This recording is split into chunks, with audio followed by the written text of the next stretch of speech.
Alright guys, hey, I'm back. So I know, shocker, I said in the last video I was going to put out another video in a week, and look at that, I actually did 2 videos in 2 weeks after 4 or 5 months of not actually doing a video. But as I said, this is going to be me going through answering y'all's and replying to y'all's comments on the videos and stuff. Got sitting here in the MG, still, literally this is right after the other video, as you can see, still in the same shirt and everything. Got the iPad set up so I can go through and do the comments. Yeah, so I hope y'all enjoy, and I hope this helps you out. Keep sending in comments, and I will continue to answer them on top of doing the videos about the MG. Um, so this top one up here, Bail Bonds Georgia sent this video link, which actually links over to Smart Trucking's YouTube page, and he did a video on the whole lease thing with Prime and other companies, and how it is not truly a lease. It is basically a highly glorified, not even highly glorified, a glorified trucking or company driver, because you don't actually have the freedom to go elsewhere. If you leave that company, you leave the truck. You can't take the truck with you. So that's on the lease versus company video that I did. If you want to watch it, you can either go back in the video and type in the link, or actually pause it right there and type in that URL, or you can just go find it. I pinned the comment, or I don't know that I pinned it. I hearted the comment on the video so that y'all can find it more easily. But yeah, so Bail Bonds Georgia, thank you for sending that video over. I watched it. It's a very informative video. It is a video I wish I had watched before I decided to lease with Prime, which, as I've said in other videos, it wasn't really a lease. It was more like a very expensive truck rental, and I ended up making less money than if I had just been a company driver for that year. But yeah. Christopher Pope, question for you. How many miles were you running on average as a lease driver with Prime? 2,500 to 3,000 miles a week on average. But there was a couple of weeks where I was down for a whole week. Oh, you replied to my reply. Do you find it to be more profitable versus... So I said that I tended to do longer runs instead of doing a bunch of short runs and having to load, unload, strap, unstrap every day or multiple times a week. Was it more profitable? I honestly, probably not. I know a lot of lease drivers that I knew liked to do the multiple runs in a week, instead of just doing the long runs. While a long run may pay a larger amount, a long run may pay 2 or 3 grand for that run. I think doing 6 short runs that pay you several $100s was probably more profitable in the way I did it, which may very well be part of the reason why I ended up making less than a company driver. Since miles is not what gets you money on lease, it is the number of loads that you run and how those loads pay, since you get a percentage of the run. So I think it may have actually been more profitable to do the shorter runs. I didn't want to do them. I didn't want to have to sit there and mess with the tarps all the time and the straps, and constantly sitting there and every day being out and doing that stuff. So that was my choice. I guess I did pay for it in the end. It was probably not the best choice, but yeah, so I think, and I'll reply to that in the comments as well, but I think I probably should have done it the way that most other people did, which is multiple runs in a week, 3, 4, 5, maybe even 6 runs in a week, instead of doing one or two runs in a week that were just hundreds or thousands of miles in between pickup and drop off, and usually 3 to 4 days between when I picked it up and when I was due. Prime versus lease versus company. Aaron Holm, thanks for the info, very informative. Ingleg on my 4th of July fireworks video, Let Freedom Ring. Hell yeah. Fire and Ice on my trainer and trainee program video, so my TNT. Thank you for the info. Heading to Salt Lake City Monday for orientation. So that was 2 months ago, so I hope your orientation went well. Hopefully you're out there doing more than likely you're still doing TNT right now, so I hope that's going well. I hope you're getting used to sleeping in the moving truck and all that kind of stuff.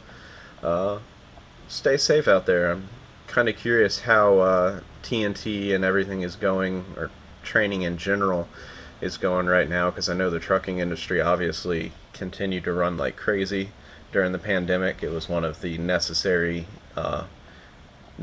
industries to keep everything going and try to keep everybody fed and all that kind of stuff. So I imagine weren't short on work, but I'm wondering what it's like being in the truck and having to interact with everybody. Since I'm home daily now, I never really have to interact with people. Hey guys, jumping in real quick while I'm editing the video. Just wanted to add in, I know how antisocial that last part made me sound. Promise, did not intend that, but yeah, my bad. Oh, somebody commented on one of my posts, my Happy Thanksgiving post. George Borges. Hi, I'm George from San Juan, Puerto Rico. My question is, when you apply for Prime, you got the opportunity to go company driver or lease, and then the lease program, do you need good credit? So when you originally apply, you don't actually select company or lease. You select that when you after you finish the TNT portion of your training. So when you're going to actually get your own truck, you decide, do you want to go company or do you want to go lease? The lease is not a true lease. The truck's not in your name or anything. It is Prime's truck, and you're basically paying to rent it from them. So no, they don't. You don't need good credit. They don't even pull your credit for it. There's no down payment. There's no money up front. It's just the weekly truck payments, and you can walk away from it at any time. You just go in, tell them, hey, I'm done with the lease. They do an inspection on the truck to see what the repairs are going to cost, or what repairs they think that it's going to need, and they go from there. So no, you do not need good credit. You don't actually. I don't think you actually need any credit. As long as you can get the job, you can lease a truck. Or lease a truck. My truck interior tour, Reed Davis. Does your truck have a Jake brake? Yes, it does. Since I had an automatic truck, the shifter actually also engages the Jake brake. There's no switch on the dash for it, but it did have a 3-stage Jake brake on it. Answering your questions, part 8 from M. Hi, I'm looking for a career change. Is 46 too late to begin a truck driving career? I have no wife. No, I'm pretty sure I replied to that one. But no, I don't think 46 is too late, because heck, you look at the people that are doing trucking now, and there's a lot of older folks doing it. There's a lot of older or younger folks doing it too, but most of the folks I work with right now at Carvana, I would say, are in their 40s, 50s, and I know there's a couple of them that are in their 60s doing car hauling. And car hauling is definitely one of the more physically intense forms of trucking. A lot of strapping, unstrapping, running around in the heat, fetching cars, running around in the cold. No matter what the weather is, you're out there doing it.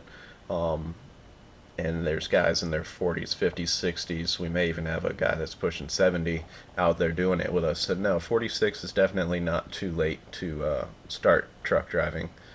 And then not having a wife, if you don't intend on getting one, then no, it's probably not too late to go ahead and start driving trucking, especially if you're going to be doing over the road, because over the road, at least the way I did it, I was not home very often, so I definitely didn't meet any women while I was doing it. But yeah, more info on leasing with Prime. Eric Souls, do I have my own authority? No, I do not. I've always operated, when I was with Prime, I operated under Prime's authority. And then when I went to Snyder and with Carvana, I'm a company driver. Granted, that's the only kind of driver you can be with Carvana. We don't have any owner-operators. Everybody's a company driver operating their equipment, because Carvana has its own private fleet. And then with Snyder, yeah, I was just a company driver. Prime lease versus company. Spanish Bull, 72% for drivers, the ones who are paying from their own pockets, so the other 28 belongs to the company. Saying this, that fuel discount program they have, it's a scam. Basically, there is not discount. If you have to pay 28% of the loads to the company plus fuel, lease, insurance, and maintenance, then it is better to be a company driver, zero headache, and you can quit without any debt. I agree. Looking back on it now, I should have been a company driver. If I went back and did it over, I would be a company driver. No question about that.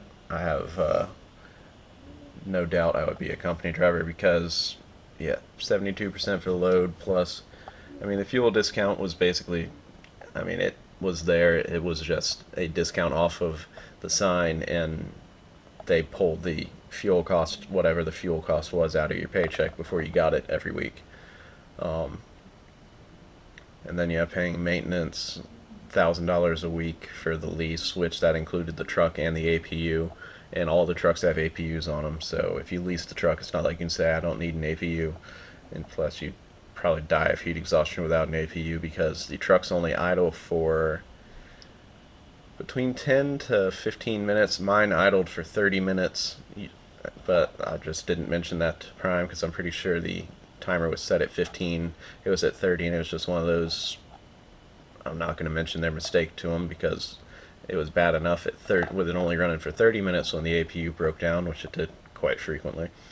But it would have been even worse if every 15 minutes I had to get up and go touch the throttle. Um, but yeah, no, it's definitely, I recommend going company nowadays. I will say that without a doubt. Company is the better route to go. Being able to say I want to go home now and have them not be able to say, yeah, no, we'll get you home next week, or saying that you can only be home for a certain number of days, and being able to turn down loads is not worth the additional headache of being a lease driver.